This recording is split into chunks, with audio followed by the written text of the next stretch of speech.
यह paper 66वीं Bihar PCS के pre का क्वेश्चन पेपर है, जिसे बीपीएससी ने 2021 में आयोजित किया था।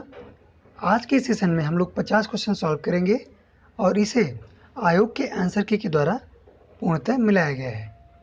तो पहला क्वेश्चन है, भारत में औद्योगिक क्षेत्र की उपलब्धि को मापने के लिए निम्नलिखित में से कौन सी संस्था औद्योगिक उत्पादन के सूचकांक को जारी करती है? तो इसका जो करेक्ट आंसर होगा वो होगा ऑप्शन सी, सीएसओ, केंद्रीय सांख्यिकी कार्यालय के द्वारा इसे मापित किया जाता है। अगला क्वेश्चन है, व्यवसाय करने की सरलता पर 2020 की रिपोर्ट के अनुसार भारत ने अपने क्रम में सुधार किया है, जो है, तो इसका आंसर होगा ऑप्शन ए, विगत वर्ष के 77 से 63वां स्थान। इसका करेक्ट आंसर होगा ऑप्शन ए। आइए अगला क्वेश्चन देखते हैं। भारत के केंद्रीय बजट में संस्थागत कृषि साख का प्रवाह बढ़ाने के लिए वर्ष 2020-21 के लिए क्या साख लक्ष्य रखा गया है? तो इसका करेक्ट आंसर होगा ऑप्शन सी, 15 लाख करोड़ रुपया इसका लक्ष्य रखा गया है। पीएम कुसुम योजना का उद्देश्य क्या है? तो पीएम कुसुम योजना का उद्देश्य ऋण के लिए किसानों की साहूकारों पर निर्भरता को कम करना। इसका जो करेक्ट आंसर होगा ऑप्शन बी। अगला क्वेश्चन है, निम्नलिखित में से भारत का कौन सा व्यापारिक बैंक विश्व के शीर्ष 100 बैंकों में शामिल है? तो इसका जो करेक्ट आंसर होगा ऑप्शन बी, भारतीय स्टेट बैंक शीर्ष 100 में शामिल है। इसका बी आंसर करेक्ट होगा।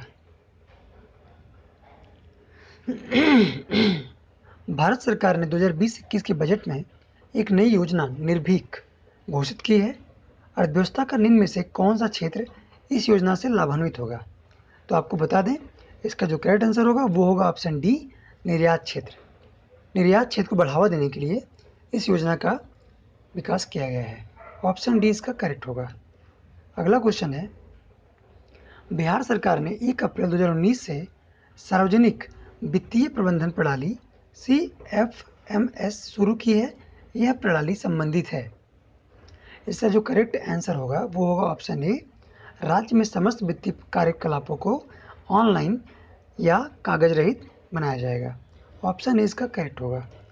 अगला क्वेश्चन है, भारत सरकार ने 2 जनवरी 2020 को बिहार राज्य को कृषि कर्मण पुरस्कार प्रदान किया। यह पुरस्कार किस क्षेत्र में दिया गया?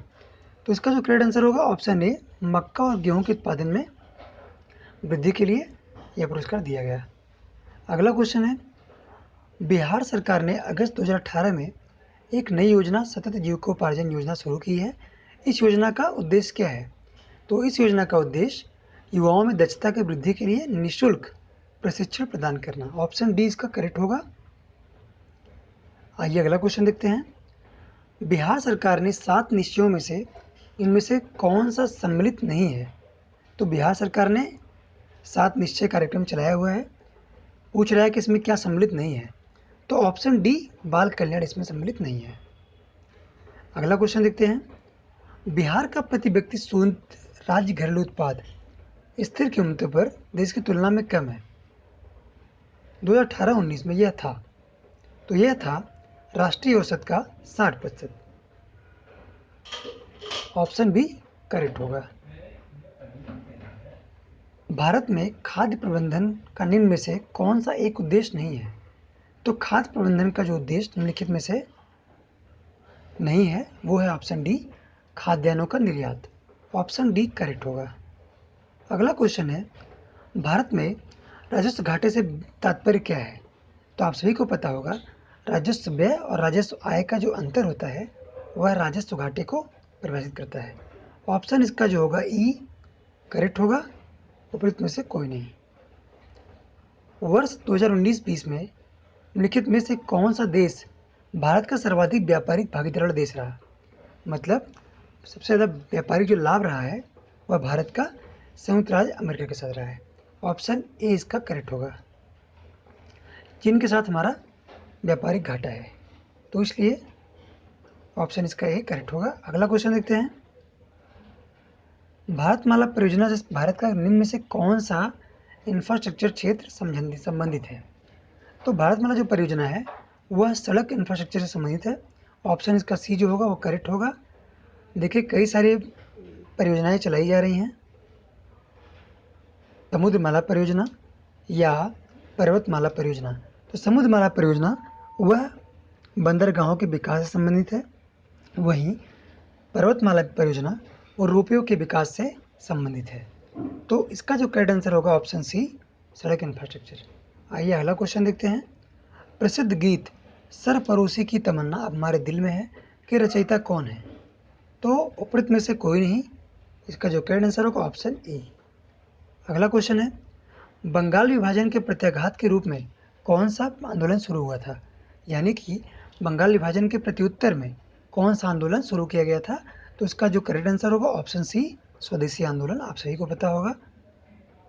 अगला क्वेश्चन है, निम्नलिखित में से 1945-46 में दिल्ली में हुए आईएनए के मुकदमों के पक्ष में पेश वकील कौन थे? तो B option C, B option correct है, भोला भाई देसाई। अगला क्वेश्चन है,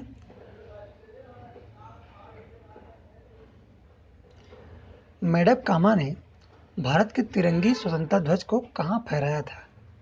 तो मैडम कामा ने जो तिरंगा झंडा फहराया था वह स्टुटगार्ट में, जो कि जर्मनी में है। इसका करेक्ट आंसर ऑप्शन सी होगा। अगला क्वेश्चन देखते हैं, निम्नलिखित में से कौन सा जोड़ा सही नहीं है? सॉरी सही है। तो सही है की बात कर रहा है, ऑप्शन बी इसका करेक्ट होगा, C R Das Deshbandhu. Option B correct. अगला क्वेश्चन है, भारतीय राष्ट्रीय कांग्रेस द्वारा किस दिन को पूर्ण स्वराज दिवस घोषित किया गया था? तो पूर्ण स्वराज दिवस 26/1/1930 को किया गया था। इस आधार पर इसका करेक्ट आंसर ऑप्शन ए होगा। अगले क्वेश्चन पे आते हैं, बिहार की स्थापना कब की गई थी? तो आप सभी को पता होगा बिहार की स्थापना 1912 में की गई थी। ऑप्शन बी इसका करेक्ट होगा। आइए अगला क्वेश्चन देखते हैं, बिहार में 3 कठिया पद्धति में नील की खेती के लिए भूमि का कितना भाग अमानत रखा जाता था? तो भूमि का जो भाग अमानत रखा जाता था वह है 3/20। इसका करेक्ट आंसर ऑप्शन सी होगा। अगला क्वेश्चन है, बिहार के प्रथम मुख्यमंत्री कौन थे? तो यह क्वेश्चन बिहार के प्री एग्जाम में हर बार आता है।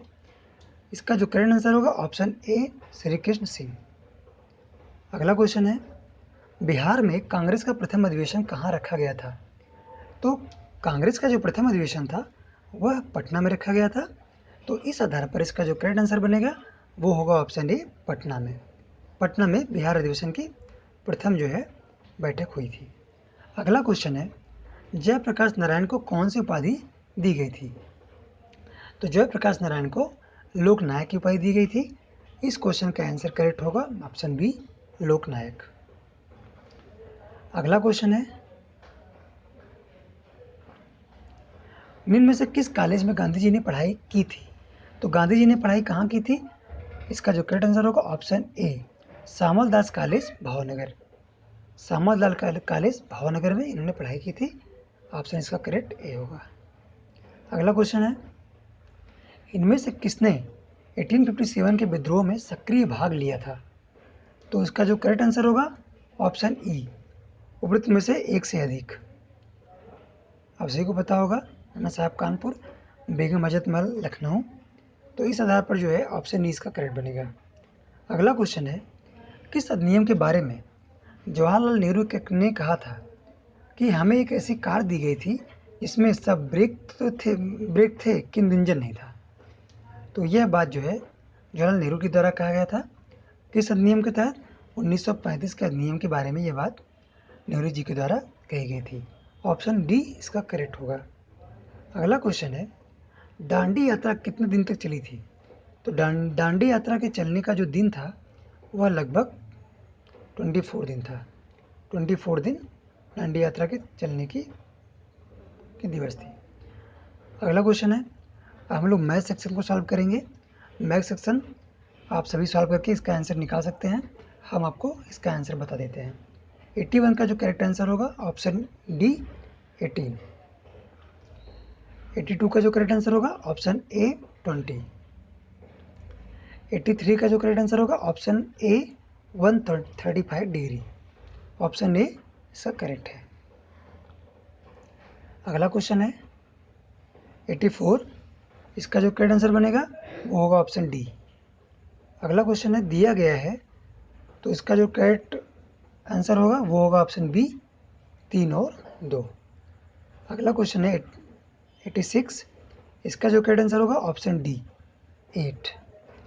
अगला क्वेश्चन है मैथ का ही 87, तो 87 का जो करेक्ट आंसर बनेगा वो होगा ऑप्शन ई। ऑप्शन इसका करेक्ट है। अगला क्वेश्चन है 88 का जो करेक्ट आंसर है ऑप्शन डी 192। 89 का करेक्ट आंसर है ऑप्शन सी। वहीं अगर 90 क्वेश्चन के आंसर की बात करें तो इसका जो करेक्ट आंसर बनेगा वो होगा ऑप्शन डी सी MN।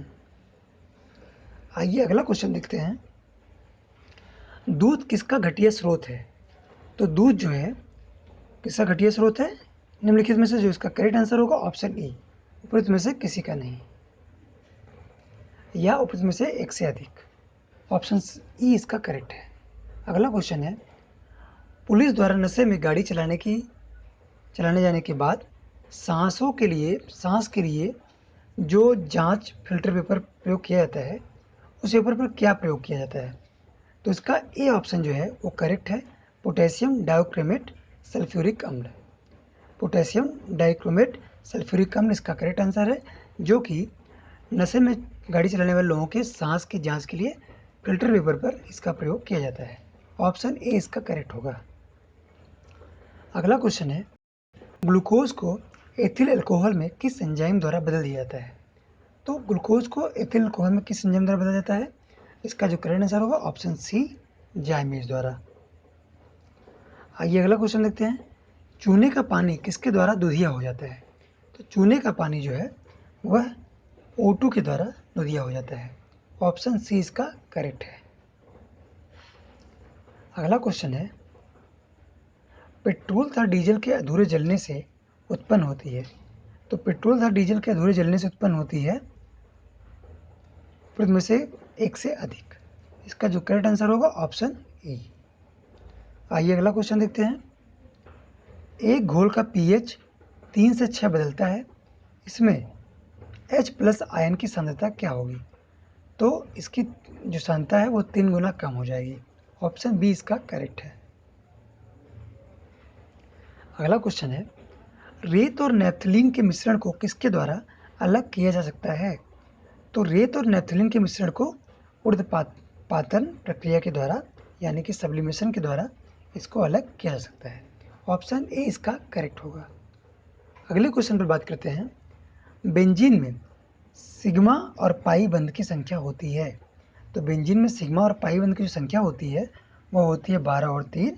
तो इस आधार पर इसका जो करेक्ट आंसर बनेगा वो होगा ऑप्शन सी। अगला क्वेश्चन है, यूरिया में उपस्थित होने वाले तत्व हैं। तो यूरिया में उपस्थित होने वाले तत्व हैं ऑप्शन सी HN। तो सी इसका करेक्ट आंसर है। सेशन का लास्ट क्वेश्चन सॉल्व कर लेते हैं, निम्नलिखित में से कौन सा ऊष्मा का सबसे अधिक कुचालक है। तो ऊष्मा का सबसे अधिक कुचालक जो है वह है पारा, और सर्वाधिक सुचालक की अगर बात की जाए तो वो होगा चांदी। तो इस क्वेश्चन का जो करेक्ट आंसर होगा ऑप्शन सी। तो आज के सेशन में बस इतना ही। उम्मीद है कि यह क्वेश्चन पेपर आप सभी को आगामी बिहार PCS की प्री परीक्षाओं में काफ़ी हेल्पफुल साबित होगा। अगर यह सेशन आपको अच्छा लगा हो तो प्लीज़ लाइक कीजिए और सब्सक्राइब कीजिए। हम अगले 50 क्वेश्चन को नेक्स्ट वीडियो में लेके आएंगे। Thank you.